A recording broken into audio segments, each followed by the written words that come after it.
get funky.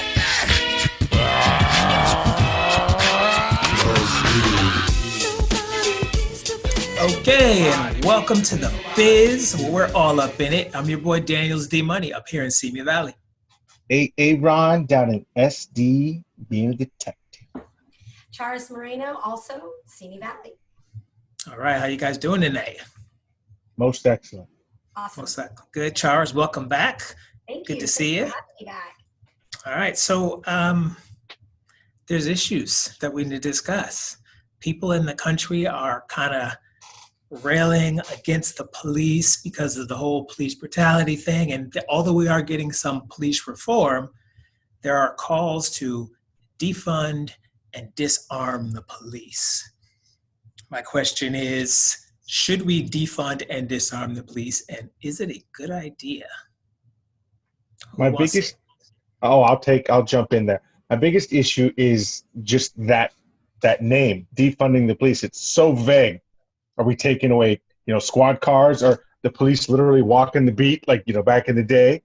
Are you taking away training? Because if you want, better cops, they have to be trained, which costs money. So that doesn't line up with the whole defund thing. So my issue is the message doesn't seem to come across clear enough when you see it on the news. Right. I would agree. Defunding does send that connotation of, we're taking, all the money away, and we're just, we're going to reallocate it to all these other places that are already being funded and they're not helping. Defunding the police, right? We need more police. We have people walking off the job now because of some of the concerns, right? Yes. It's leading to a lot of other problems.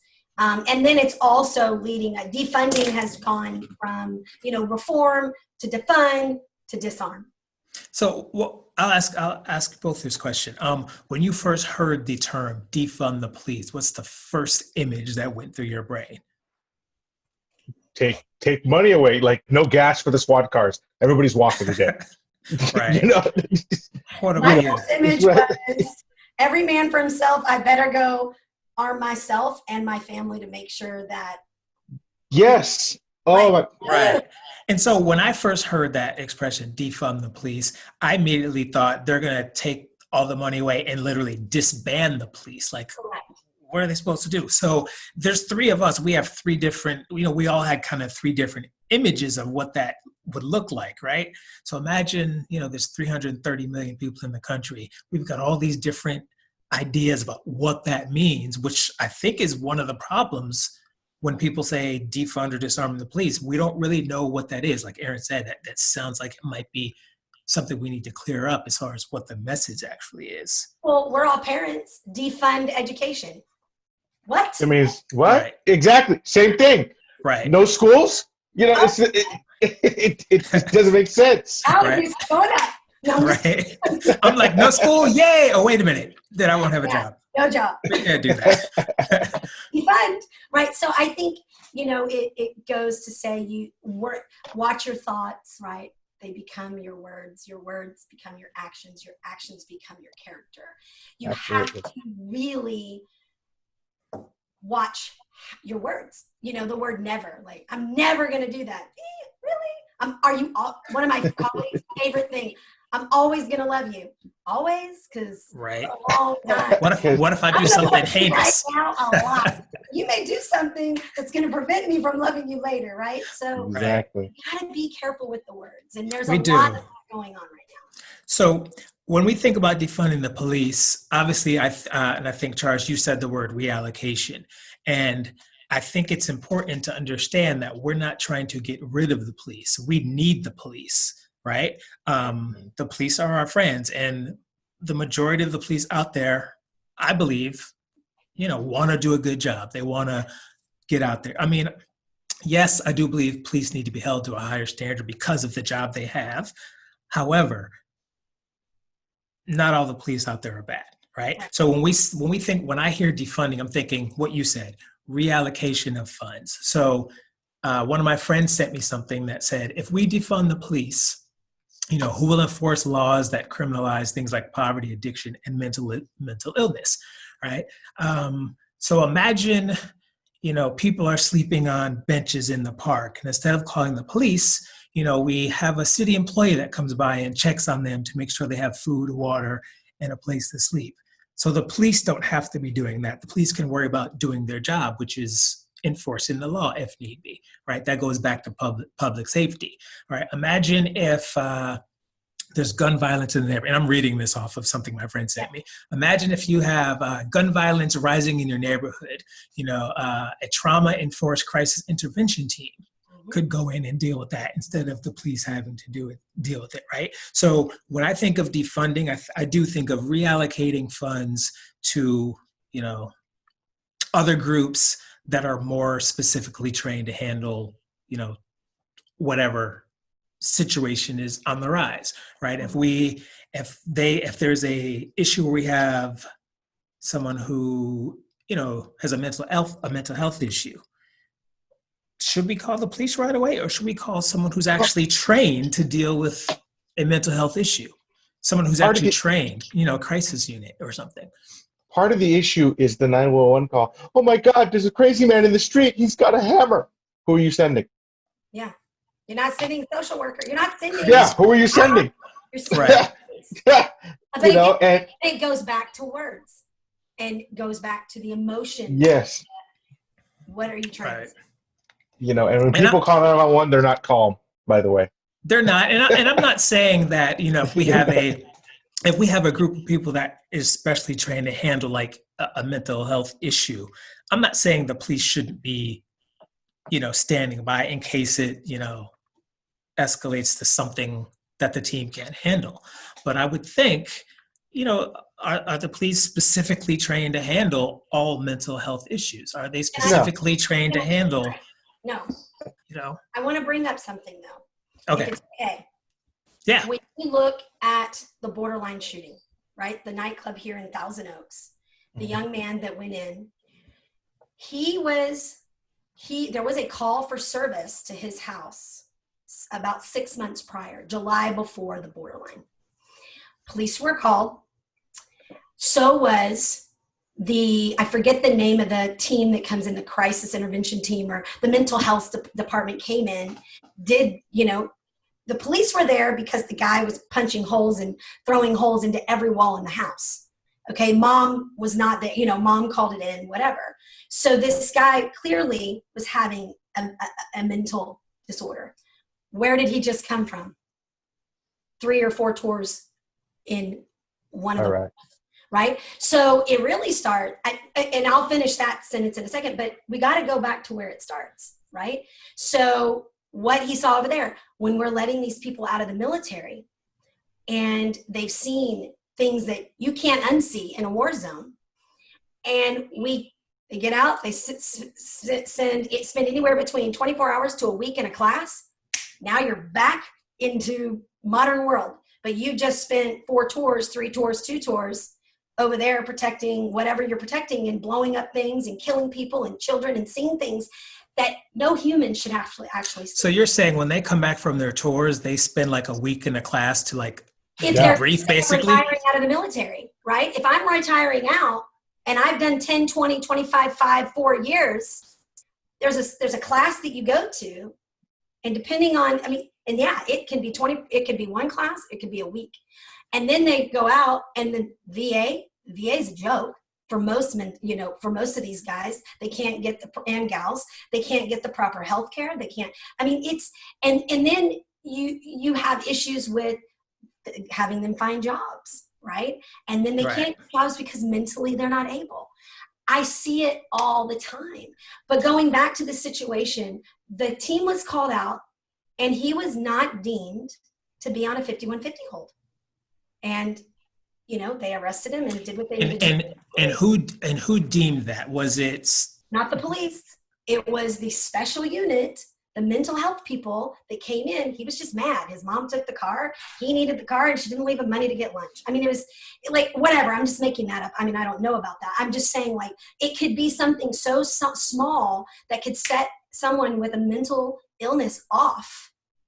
That it's too hot outside, or, that I don't eat the right thing. I've raised 2 kids, and a 2-year-old, man, you take Elmo away, they can flip out. right? Right. And that's why parents teach Absolutely. them how to, soothe and things like that. But when you have a mental illness, 1 in 4 police shootings, according to the Washington Post in 2015, 1 in 4 killed by the police had a mental illness. That's crazy. So do you think, based on the conversation we're having, if we take some of those funds that we're allocating towards the police and, put them into a mental health training, that maybe we could have prevented what happened, Maybe, in Thousand but I don't Oaks? think so. I think, you go, Aaron. Oh, I don't think so because again, you're having a bad day with a gun, you got to call the police Mhm. Or a hammer, or a hammer a or knife, whatever. Yeah. a rock, a brick.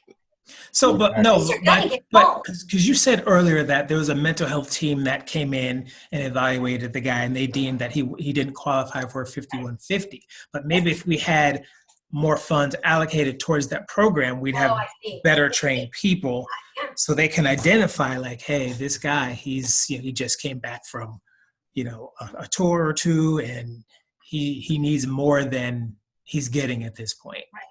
Not that I'm excusing what he personally- did, but I'm just saying. Yeah, I mean, I believe that we need to reallocate funds in departments and create specific special teams. You've got the DRT, right? The drug recognition team. You've got SWAT. You've got motors. You've got sex crimes. You've got special victims. You've got all of these different units, right? And some of them are, better than others, and all of that, with anything. Yes, I believe if we could help our social workers. I mean, just a whole nother thing, the Gabriel Fernandez story. It's the first time ever that social workers are going to be held accountable and have been held accountable for the death of a child. Police were called in. Social workers were called. It took a teacher 4 times for them to finally do something, and the kid died. Right. And you had every department there. But to your point, were they overworked? One of the social workers had like 98 cases. Like, imagine. So, but how do you get more people to do these jobs? They don't pay worth crap. They don't pay. A social worker? What's a social worker make? 30,000? You don't become a teacher and a social worker, a police officer for the money. You do it for a calling. And I believe that most police officers start and imagine what they see and things that we can't even imagine. I mean, I know somebody that his very first call ever was the killing in Thousand Oaks, where the man stabbed both of his children over 70 times. Very first call he ever had on patrol. Wow. Like, how do you even like process something like that? And then do that for 25 years and expect that person to be okay. Yeah, I mean, the cops they have a job that I wouldn't want to do. And I did want to be a police officer at one time, and then I decided to become a teacher instead. So I'm glad that didn't work out, but only because I don't think I could do the job. I don't think I'm, based on who I am now, I don't think I'm built to do it, right?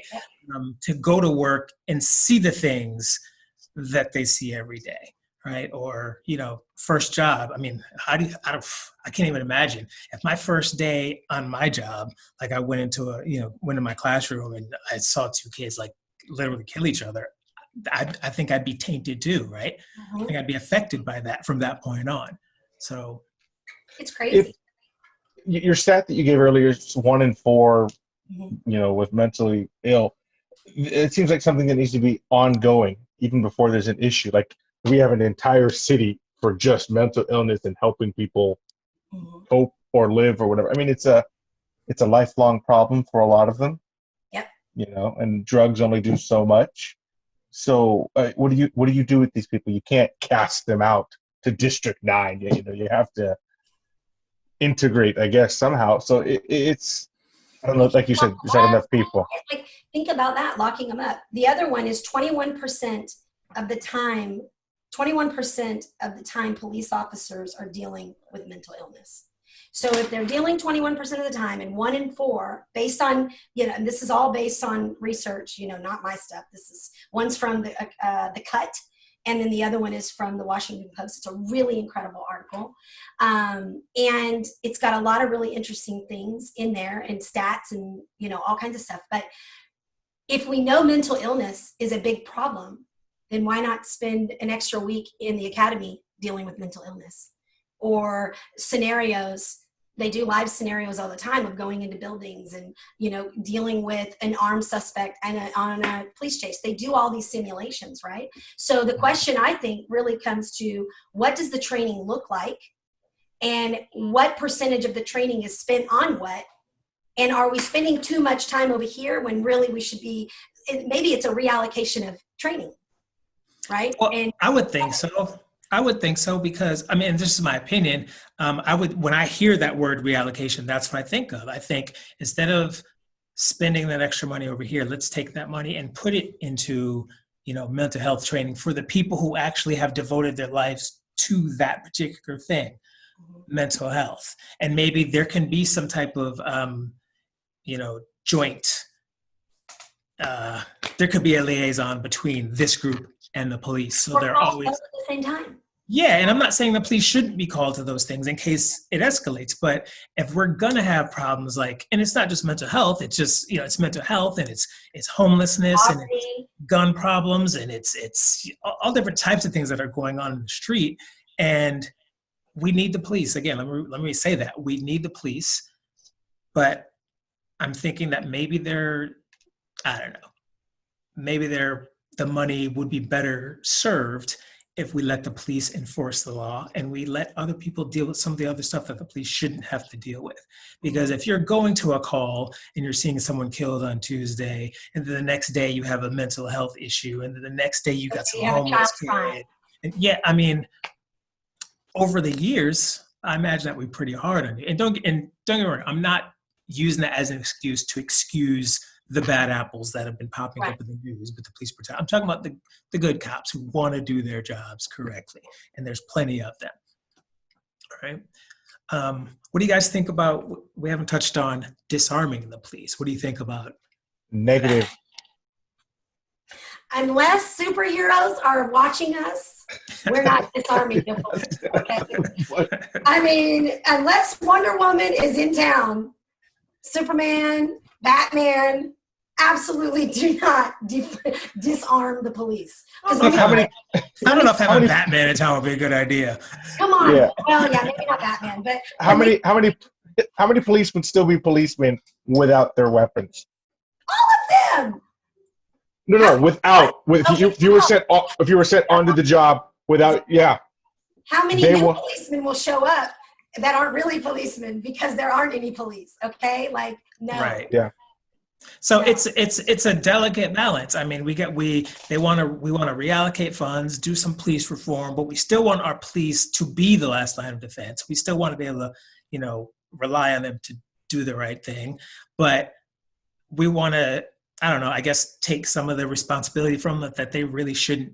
I don't want to say shouldn't do it because they're not capable, but we don't want to overtax. We want to. If there's mental health issues, then we should have someone who's specifically trained for that. If we're dealing with homelessness issues, we need to have people who are specifically trained in that. There's just think about how big that unit has to be. If you're saying 1 in 4 calls, that's a big mental health. That's bigger than the police department. Well, then that's why we reallocate the funds. That's crazy. It's like 1 cop for every 200 people in the special. That's a big unit. It's. No one said it'll be easy. We know all you have to do is talk to any police officer. They know who they know who the reoccurring drug addicts are. They know who the alcoholics are. They know who the beaters are. They know who they know because they're dealing with these people. So maybe it's hey, we have this situation. We know this situation. We know this person. We've interacted with them. They're on a list. Maybe that's when you bring that person with you on those calls. I don't know that obviously we're going to solve it, but there is definitely, we've got to look at the training that they get.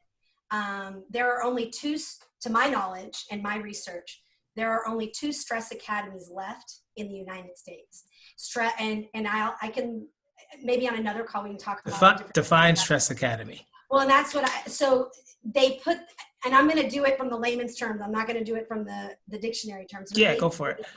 They put them under high stress, low sleep, low food, constantly handwritten instead of typed reports, and it has to be perfect. And if it's not perfect, you start over. Right? So, I mean, really high stress environments, yelling in your ear while you're trying to take a test. I mean, and it's Orange County and Ventura County.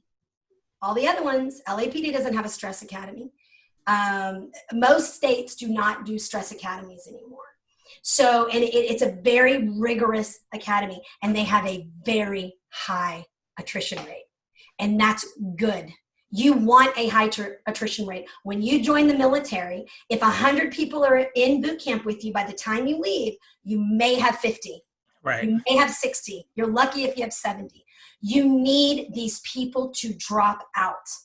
You cannot give people a gun. And if emotional, I wanted to be a policeman. I'm way too emotional. I'll shoot everybody. Okay. And probably myself first, right? Like, I'm way too emotional. You know, you guys are going to have to edit that part out. But you have to be self-aware. I know people that have gotten all the way through the background, and then something sneaks out of their past, and and then they're right? They're looking at military retirees, right? Like people that have left military. If you've seen combat, maybe you shouldn't be a police officer. Maybe not. Right? Yeah. I mean, little things like, and I mean, that would break my heart, because you also want marksmen on your department to be able to make sure that, that. So look, I want police. I believe in them. You cannot defund them. Disarm them. We definitely need to look at reform, but I'll tell you, with the number of school shootings, there is no social worker that's going to protect my kid in a classroom when there's some crazy person going around shooting up. True. Arming. I mean, we're talking about disarming police, but we're going to arm teachers. Come on. No, thank you. No, not a good idea. Sorry. No, I know you're right. I mean, what you're saying is true. I don't want to walk around campus with a gun on my hip, and I don't want any of the other teachers to have that responsibility either. Right. And I don't even know what kind of message that was sent to the kids. I mean, all of my students were all 12 years old. I can't imagine how that would affect them, right? You'd have a lot more control. Your brother Smith and Wesson. You don't pay attention. Right. Are you chewing gum today? Right. Oh, there'd be a lot of parental complaints about that. I was going to say that. Yeah, that's a whole nother argument. Yeah, that's a so. whole I mean, obviously, we're not going to solve this problem, but I definitely wanted to talk about it because, again, there's a lot of fogginess about what it actually means and how it's going to be done and where the funds should go and how it's going to be allocated. For me, bottom line, we need the police, people. We need the police.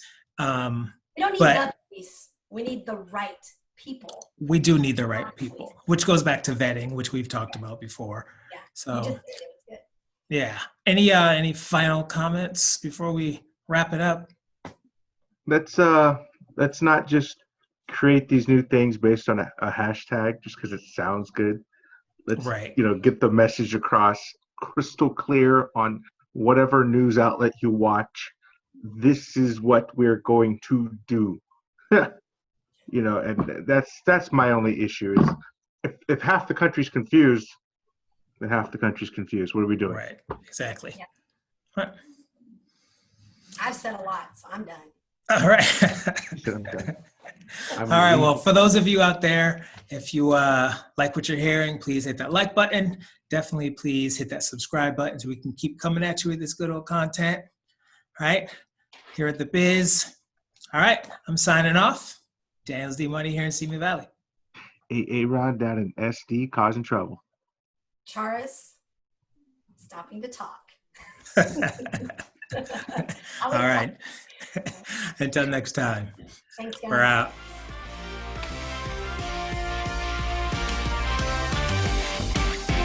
Bizz.